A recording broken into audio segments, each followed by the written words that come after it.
പശ്ചിമേഷ്യയിലെ ഗസയിൽ ഇസ്രയേലി ആക്രമണത്തിൽ 61 പലസ്തീനികൾ കൊല്ലപ്പെട്ടുവെന്ന് വാർത്ത വരുന്നു. 1500 വീടുകളും തകർത്തെറിഞ്ഞു. ഇസ്രയേലിനെതിരെ ആഞ്ഞടിച്ച് UN സെക്രട്ടറി ജനറൽ. ഈ അവസരത്തിൽ പി ജെയിംസ് ചേരുകയാണ് ഈ വാർത്തയെ അപകീർത്തിക്കാൻ. Good morning P James. Good morning എസ്കേൻ. ഹായ്. കിച്ചുകിച്ചുണ്ടോ തൊണ്ടയ്ക്ക്? ചെറിയൊരു ഇതുണ്ടായിരുന്നു, അതുകൊണ്ട് 2 ദിവസം ഉണ്ടായിരുന്നില്ല. കിച്ചുകിച്ച് അകറ്റൂ, മധുരക്കിഴങ്ങ് കഴിക്കൂ. പുതിയ തിയറിയാ കേട്ടോ. ഓക്കെ ഇതൊക്കെ വാങ്ങിച്ച് കഴിച്ചുകളായിരുന്നു. ഞാൻ വെറുതെ അടിച്ചാണ് BP.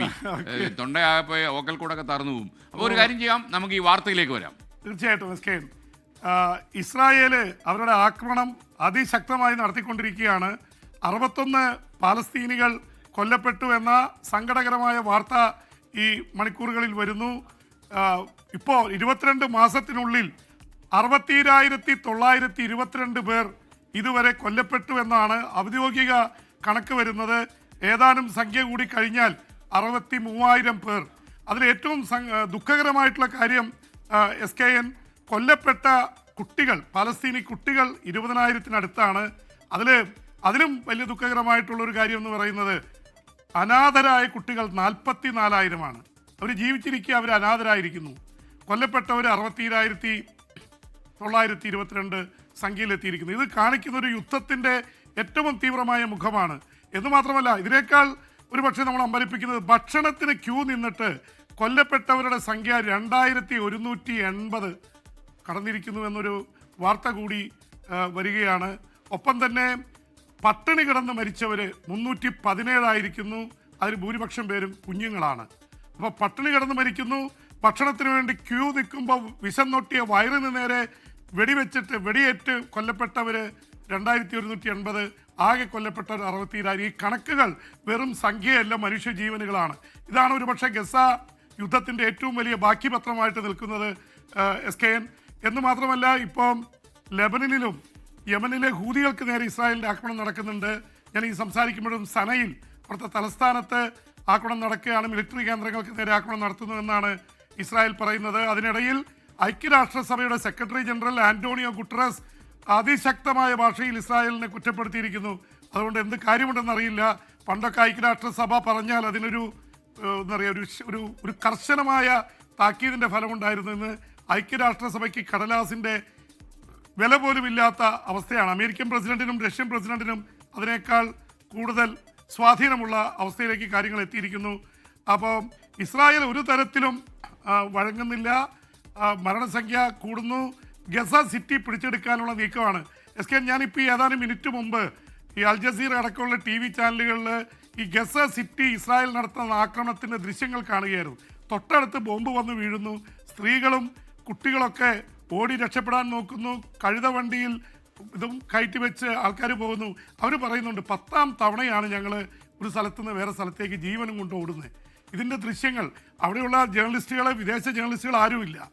270 മാധ്യമപ്രവർത്തകരെ കൊലപ്പെടുത്തി, സത്യം പുറത്തു വരുന്നുള്ളതുകൊണ്ട് ഇപ്പോഴും അവിടുത്തെ പ്രാദേശിക ലേഖകർ ഒളിഞ്ഞും പാത്തും ഇരുന്നാണ് റിപ്പോർട്ട് ചെയ്യുന്നത്. പ്രസന്റ് കണ്ടാൽ അവരെ കൊല്ലും. ഒരു തരത്തിലും മാധ്യമപ്രവർത്തകർക്ക് നേരെ യുദ്ധ സ്ഥലത്ത് ആക്രമിക്കാൻ പാടില്ലെന്നാണ് നിയമം. അതും ലംഘിച്ചിരിക്കുന്നു. അപ്പോൾ അതിൻ്റെ ദൃശ്യങ്ങൾ ഇപ്പോൾ നമ്മൾ അന്താരാഷ്ട്ര മാധ്യമങ്ങളിലൊക്കെ നിറഞ്ഞുകൊണ്ടിരിക്കുകയാണ്. അവിടെ മുഴുവൻ ചാമ്പലായി കഴിഞ്ഞു. 1500 വീടുകളാണ് ഈ ഗസ സിറ്റിയിൽ മാത്രം ഈ മണിക്കൂറുകളിൽ തകർത്ത് കളഞ്ഞത്. അവിടുന്ന് ആൾക്കാരെ ഒഴിച്ചുവിടാൻ വേണ്ടിയാണ്. 10 ലക്ഷം പേരുണ്ട്. എവിടേക്ക് ഓടും? 23 ലക്ഷമാണ് ഗസ മുനമ്പിലുള്ളത്. ഇവരെ മുഴുവൻ വംശഹത്യ നടത്തുന്ന സ്ഥിതിയിലേക്ക് കാര്യങ്ങൾ മാറിയിരിക്കുന്നു. യൂറോപ്പിലെ ഏറ്റവും ശക്തരായിട്ടുള്ള ജർമ്മനി, UK, ഫ്രാൻസ് 3 രാജ്യങ്ങളും അന്ത്യശാസനം പോലെ പറയുന്നുണ്ട്, നിങ്ങൾ യുദ്ധം നിർത്തണം. ഇസ്രായേൽ കേൾക്കുന്നില്ല. അമേരിക്കയിൽ 2 പക്ഷമാണ്. അതിൽ ജനം ഭൂരിപക്ഷം പറയുന്നത് ഈ യുദ്ധം നിർത്തണമെന്നാണ്. പക്ഷേ അമേരിക്കൻ പ്രസിഡന്റ് ഡൊണാൾഡ് ട്രംപ് അടക്കമുള്ളവർ യുദ്ധത്തെ അനുകൂലിക്കുകയും ചെയ്യുന്നു.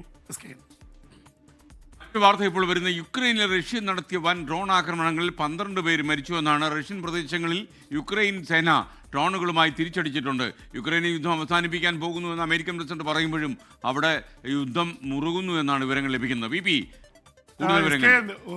ഈ ഡൊണാൾഡ് ട്രംപിന്റെ വാക്കുകൾക്കൊന്നും ഒരു വിലയില്ലാത്ത അവസ്ഥയിലേക്ക് എത്തിയിരിക്കുന്നു. ഞാൻ അത് ചെയ്യും, ഇത് ചെയ്യും, റഷ്യൻ പ്രസിഡന്റിനെ ഭീഷണിപ്പെടുത്തി, യുക്രൈൻ പ്രസിഡന്റിനെ ഭീഷണിപ്പെടുത്തി ഒരു കാര്യമില്ല. യുദ്ധം അതിശക്തമായി നടന്നുകൊണ്ടിരിക്കുകയാണ്. അതിന് ഉദാഹരണമായിട്ട് പറയേണ്ട SKN, കഴിഞ്ഞ മണിക്കൂറുകളിൽ റഷ്യ ഉക്രൈൻ്റെ പല നഗരങ്ങളിലും കൊണ്ടിട്ട ഡ്രോണുകൾ 598 അതിൽ ഭൂരിപക്ഷം വെടിവെച്ചിട്ടു എന്ന് പറയുന്നു ഉക്രൈൻ. ഈ ഡ്രോണുകൾക്കൊരു പ്രത്യേകതയുണ്ട്, അവ വെടിവെച്ചിട്ടാൽ അത് വന്ന് വീഴുന്ന സ്ഥലം മുഴുവൻ നശിച്ചു. അപ്പോൾ ഒരു കമിക്കാസ് ഡ്രോണുകൾ എന്നാണ് പലപ്പോഴും പറയുന്നത്, ഒരു ആത്മഹത്യാ ഡ്രോണുകളാണ്. അതിന് വെടിവെച്ചിട്ടാലും ഇല്ലെങ്കിലും അത് നാശം വിതയ്ക്കും. ആ രീതിയിൽ ആക്രമണം നടക്കുന്നത്. 31 ബാലിസ്റ്റിക് മിസൈലുകളും ക്രൂയിസ് മിസൈലുകളും പ്രയോഗിച്ചു. കീവ് തലസ്ഥാനം ലക്ഷ്യമാക്കിയാണ് ഏറ്റവും വലിയ ആക്രമണം നടന്നിരിക്കുന്നത്. 12 പേർ കൊല്ലപ്പെട്ടു.